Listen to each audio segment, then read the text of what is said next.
मेरा नाम नमन है। अपनी बड़ी कार लेकर मैं फैक्ट्री से वापस घर आया ही था कि मेरी माँ ने कहा कि जल्दी से तैयार हो जाओ, हमें लड़की देखने जाना है। साथ मेरी भाभी भी थी। वो बोली, देवर जी, ये लड़की तो काफी अच्छी है, आपको देखते ही पसंद आ जाएगी। मैंने कहा, आप लोग थक नहीं गए क्या? 10 साल हो गए हैं मेरे लिए लड़की ढूंढते ढूंढते, और अब मैं 36 साल का हो गया हूँ। फिर भी आप लोगों ने अपनी तलाश जारी रखी है। यह कहकर मैं हंसने लगा। मेरी भाभी ने कहा, यह लड़की तो बिल्कुल पटाखा है, पटाखा। तुम्हें देखते ही पसंद आ जाएगी। मेरी माँ भाभी की तरफ देखने लगी और अंदर चली गई। हमारे घर पर मम्मी पापा और भैया भाभी ही है।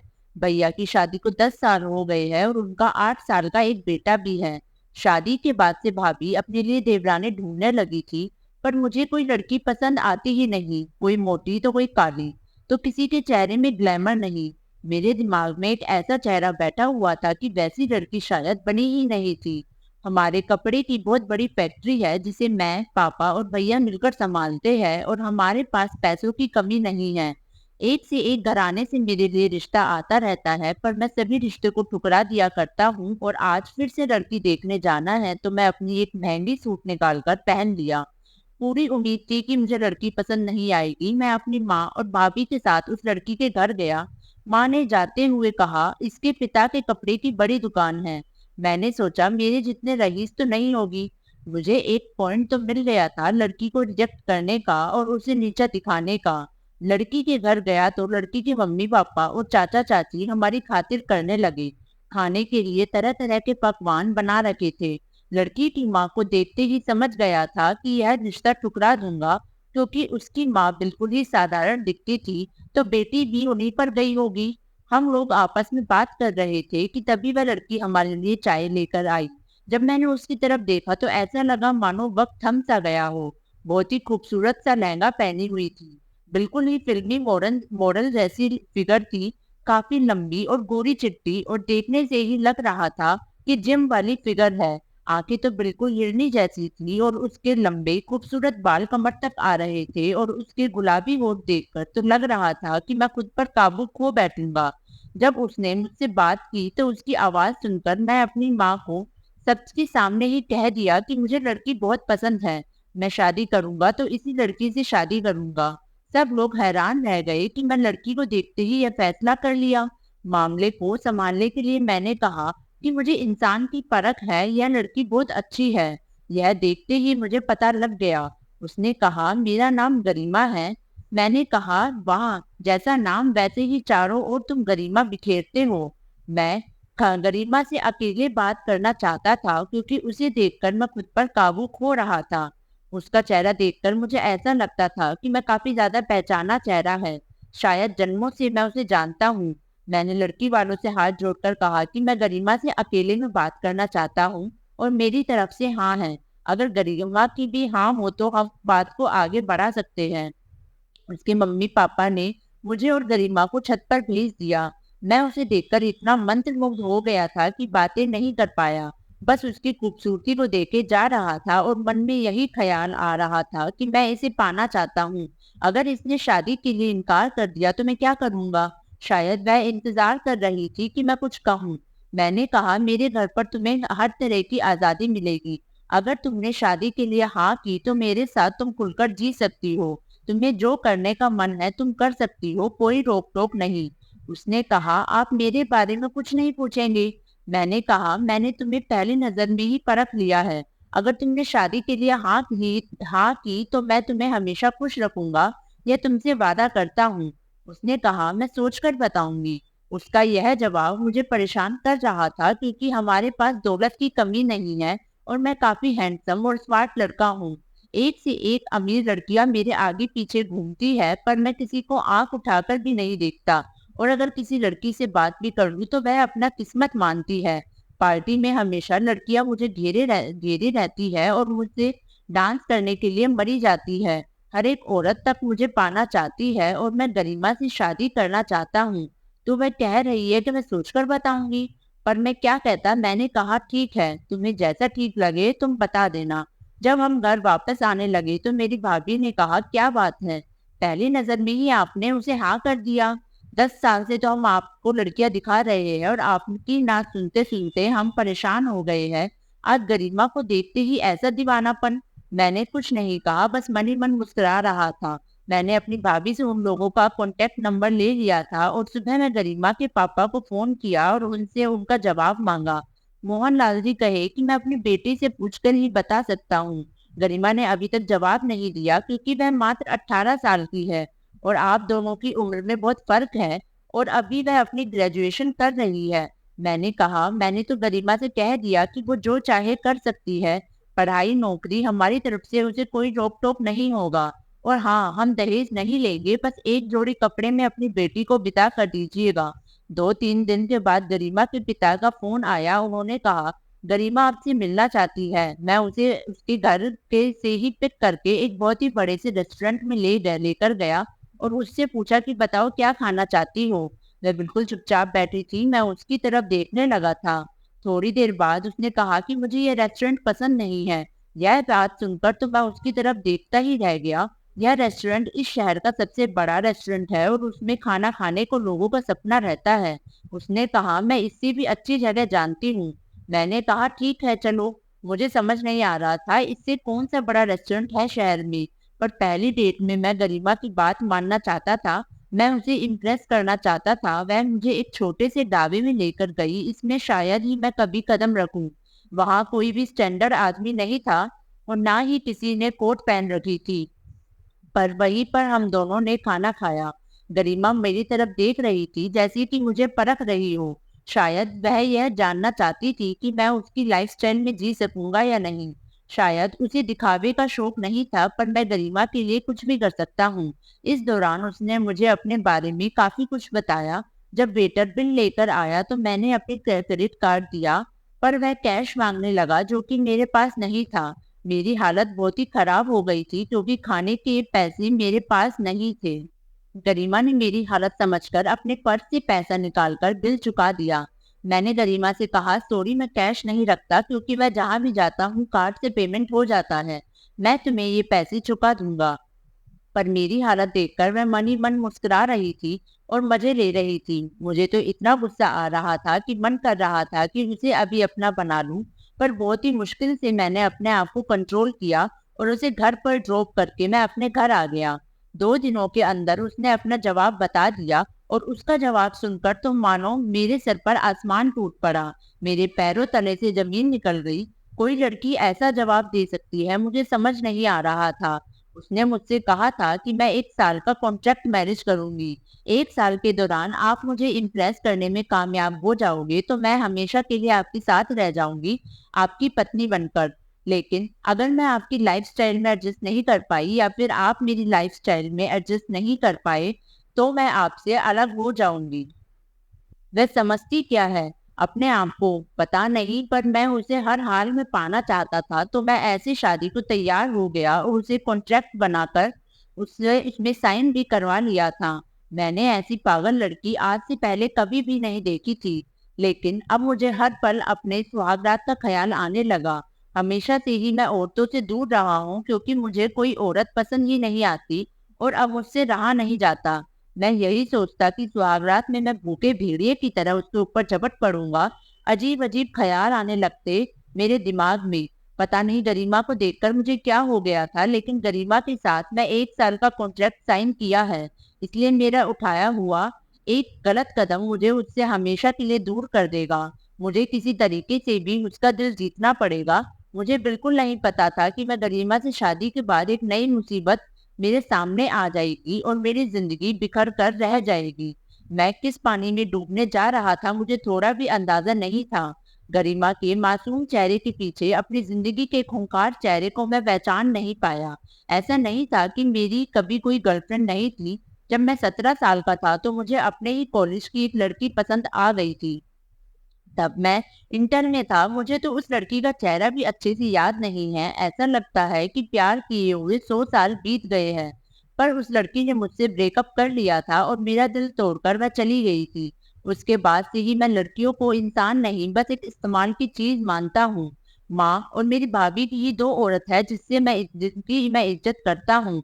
1 महीने के अंदर हमारी शादी हो गई और फिर सुहागरात का दिन आ गया। सुबह से ही मैं काफी बेचैन था। मेरी भाभी तो बीच बीच में मेरा मजाक भी उड़ाने लगी थी। कह रही थी, देवर जी थोड़ा सब्र से काम लेना, पर सब्र से काम लेना मेरे बस की बात नहीं थी।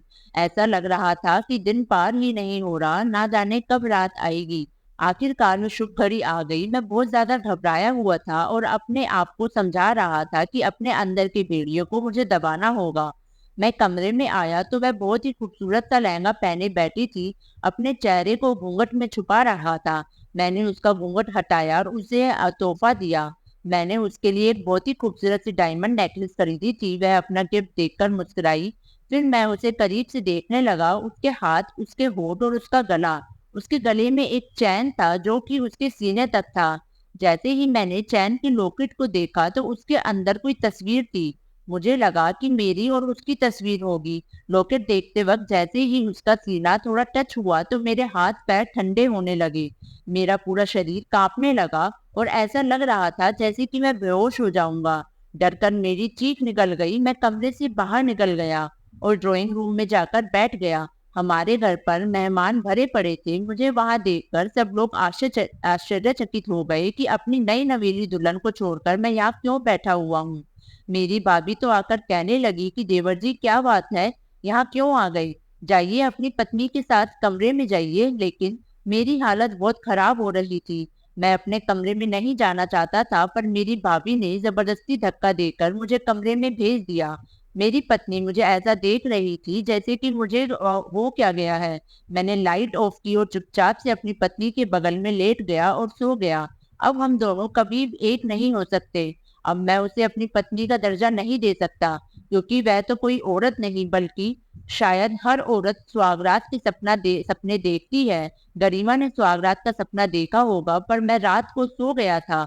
उसे हाथ भी नहीं लगाया। जब मैं सुबह उठा तो देखा गरिमा नहाकर अपने बाल सुखा रही थी। जब मैं उठा तो मेरी तरफ अजीब निगाहों से घूर रही थी और सैकड़ों सवाल उसके आंखों में थे। सवाल सिर्फ उसकी आंखों में नहीं, मेरे दिमाग में भी थे। क्या यह लड़की नहीं? नहीं, ऐसा नहीं हो सकता। मुझे कुछ भी समझ नहीं आ रहा था। सब धुंधला सा हो गया था। गरिमा से कहा कि तुम तैयार हो जाओ, हमें डॉक्टर के पास चलना है। पर यह बात सुनकर वह काफी घबरा गई थी और उसका चेहरा लाल हो गया था। मैंने कहा, मेरे साथ रहना है तो तुम्हें डॉक्टर के पास चलना पड़ेगा और अपने टेस्ट करवाने पड़ेंगे। उसे तो मानो कुछ भी समझ नहीं आ रहा था, पर वह तैयार हो गई। मैं भी नहाकर रेडी हो गया और उसे लेकर डॉक्टर के पास जाने लगा। मैंने डॉक्टर को फोन करके पहले ही अपॉइंटमेंट ले लिया था। क्लिनिक में जाने के बाद डॉक्टर मुझे मिले और थोड़ी देर बात किया। मैंने अपनी पत्नी को बाहर बैठा कर रखा था। फिर मैं अपनी पत्नी के साथ कुछ सैंपल लैब में जमा किए और 3 दिन में टेस्ट का रिजल्ट आना था। मुझे अपनी जिंदगी के मुश्किल 3 दिन बिताने थे, वह भी इस औरत के साथ जो कि मुझे समझ नहीं आ रहा था कि मैं क्या करूं। गरिमा का जो नशा ऊपर चढ़ा था वह काफी हद तक निकल चुका था। अब उसकी खूबसूरती मुझे उसकी ओर नहीं खींच रही थी, बल्कि मैं और ज्यादा टाइम फैक्ट्री में रहने लगा था ताकि मुझे उसकी शक्ल ना देखनी पड़े। जब रात को मैं उसके साथ सोने जाता तो वह मेरे करीब आने की कोशिश करती, पर मैं उसे अपने से दूर धकेल देता। मुझे पता है कि मेरी इस हरकत से उसे दुख पहुंचता, पर वह मुझसे जो मांग रही थी मैं उसे नहीं दे सकता था। मैंने कहा, टेस्ट के रिजल्ट तक इंतजार करो, सब सही रहा तो हम नए सिरे से जिंदगी शुरू करेंगे। मेरी बात सुनकर ही वह बेचारी घबरा जाती थी और सोचती रहती थी कि आखिर उसे ऐसी कौन सी बीमारी लग गई है कि मैं उसे छूना भी नहीं चाहता। आखिर 3 दिन के बाद मैं लैब में गया और अपने रिपोर्ट्स कलेक्ट किए। गरिमा ने मुझे कॉल किया था, कहा था कि मेरे रिपोर्ट्स ठीक तो आए हैं ना। मैंने कहा, मैं घर जाकर सबके सामने रिपोर्ट खोलूंगा। जब मैं घर आया तो देखा गरिमा बहुत परेशान होकर बैठी हुई थी। शायद उसने मेरी माँ और भाभी से भी सब कह दिया था। आज घर के सारे लोग इकट्ठा थे। मेरे पापा मेरे पास आकर कहा, बेटा तूने क्या टेस्ट करवाया है? गरिमा बहुत परेशान है, 2 बार तो बेहोश हो चुकी है। बेचारी के हाथ पांव पैर ठंडे हो रहे हैं। तुम दोनों के बीच में आखिर चल क्या रहा है? मैंने कहा, मेरे भी हाथ पैर ठंडे हो रहे हैं और 3 दिन से मेरी भी हालत बहुत खराब है और मैं अब तक रिपोर्ट नहीं देखी है। मेरे सारे घर वाले बहुत परेशान हो गए थे, पर जब मैं रिपोर्ट खोलकर देखा मेरे हाथ से वह पेपर्स गिर गए। मुझे चक्कर सा आने लगा और मैं सोफे पर बैठ गया। मेरे पापा ने नीचे से गिरे हुए रिपोर्ट्स उठा लिए। गरिमा भी काफी डर गई थी। मेरे चेहरे से आ गया था कि रिपोर्ट में कुछ गलत लिखा हुआ है। मेरे पापा के हाथ से रिपोर्ट उसने ले ली। मेरे दिल की धड़कन अब और ज्यादा तेज हो गई थी। मैं नहीं चाहता था कि गरिमा वह रिपोर्ट पढ़े क्योंकि मैं अभी इसके लिए तैयार नहीं था। अगर गरिमा ने रिपोर्ट पढ़ लिया तो हमारी जिंदगी हमेशा के लिए बदल जाएगी, हमारा रिश्ता हमेशा के लिए बदल जाएगा।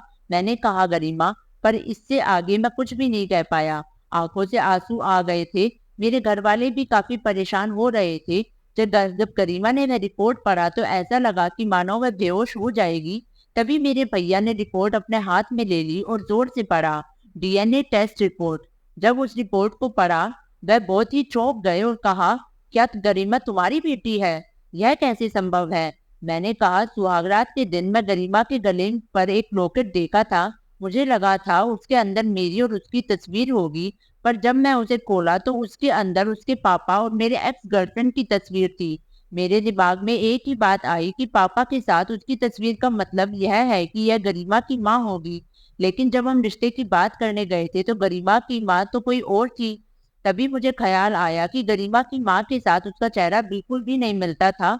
गरिमा एक बहुत ही खूबसूरत लड़की है, लेकिन उसकी माँ तो बिल्कुल ही साधारण थी। इसलिए मुझे लगा कि यही औरत उसकी माँ होगी और मैंने डीएनए टेस्ट करवाया। गरिमा रोने लगी, कही कि मेरे पापा के साथ मेरी माँ का डिवोर्स हो गया था तो उन्होंने दूसरी शादी कर ली थी। मुझे हमेशा यही लगता था कि मोहनलाल ही मेरे पापा है, क्योंकि उन लोगों ने कभी मुझे सच्चाई नहीं बताई थी। मुझे नहीं पता था कि जिस आदमी से मेरे पापा मुझे शादी करवा रहे हैं वही मेरे बायोलॉजिकल फादर निकलेंगे। मैंने उसकी माँ के बारे में पूछा, क्योंकि शादी में तो उसकी माँ आई नहीं थी। उसने कहा कि मेरी माँ कनाडा में रहती है और उसका समय वह मैं नहीं आ पाई थी। और मैं गरिमा से उसकी माँ का नंबर ले लिया था और उसकी माँ से फोन करके उसे फौरन इंडिया बुलवा लिया था। कुछ दिनों में उसकी माँ इंडिया वापस आ गई थी। मेरी एक्स गर्लफ्रेंड को देखकर ही मैं अतीत में डूबने लगा था। वह भी मेरी ही उम्र की थी। मैंने कहा, तुमने मुझसे इतनी बड़ी बात क्यों छुपाई थी कि तुम प्रेग्नेंट हो? आज तुम्हारी वजह से देखो क्या हो गया है। मैं अपनी ही बेटी से शादी कर ली। मैंने रीना से कहा कि तुम मुझसे शादी कर लो।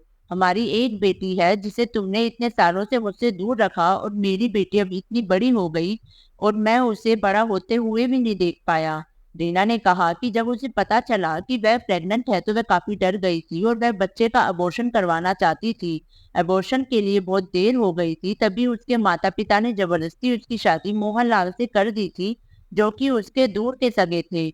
उन लोगों ने ऐसा सिर्फ बदनामी से बचने के लिए किया था, और बच्ची होने के कुछ महीने बाद हम दोनों ने डिवोर्स ले लिया था और मोहनलाल ने अपनी गर्लफ्रेंड से शादी कर ली थी। उन्होंने गरिमा की जिम्मेदारी ले ली थी ताकि मैं नए सिरे से अपनी जिंदगी शुरू कर सकूं। पर मुझे दोबारा कभी कोई पसंद नहीं आया, जिस वजह से मैंने कभी शादी नहीं की। तुम बहुत अमीर लड़के थे, तुम कभी भी किसी लड़की के साथ सीरियस नहीं रहते थे। मुझे यकीन था कि अगर मैं तुम्हें सच्चाई बताती तो तुम मुझे कभी नहीं अपनाते। हाँ, मैं बहुत ही बिगड़ा हुआ लड़का जरूर था। शायद मैं अपनी बेटी को अपना लेता, रीना से प्यार करता था, पर मेरा एटीट्यूड देखकर उसे लगा होगा कि मैं अमीर बाप का बिगड़ा हुआ बेटा हूँ। मैंने एक अपनी बेटी को आगे पढ़ाया और एक अच्छा सा लड़का देखकर उसकी शादी करवा दी। मैं उसकी माँ यानी कि रीना से शादी कर ली। मुझे नहीं पता था कि किस्मत मेरे साथ ऐसा खेल खेलेगी कि अपनी बेटी तक पहुंचने के लिए मुझे उससे शादी करनी पड़ेगी। मैं गरिमा से शादी नहीं करता तो मुझे कभी पता ही नहीं चलता कि इस दुनिया में मेरी एक बेटी भी है, और सही वक्त पे सच्चाई सामने नहीं आती तो शायद मैं जीते जी मर जाता। इसलिए हमारी जिंदगी पटरी में आने में समय लगा था, पर धीरे धीरे वक्त के साथ सब ठीक हो गया। दोस्तों, अगर आपको यह कहानी अच्छी लगी है तो इसे लाइक और शेयर करें और हमें कमेंट करके जरूर बताएं। और इसी तरह की अच्छी कहानियां सुनने के लिए हमारे चैनल को सब्सक्राइब करें। धन्यवाद।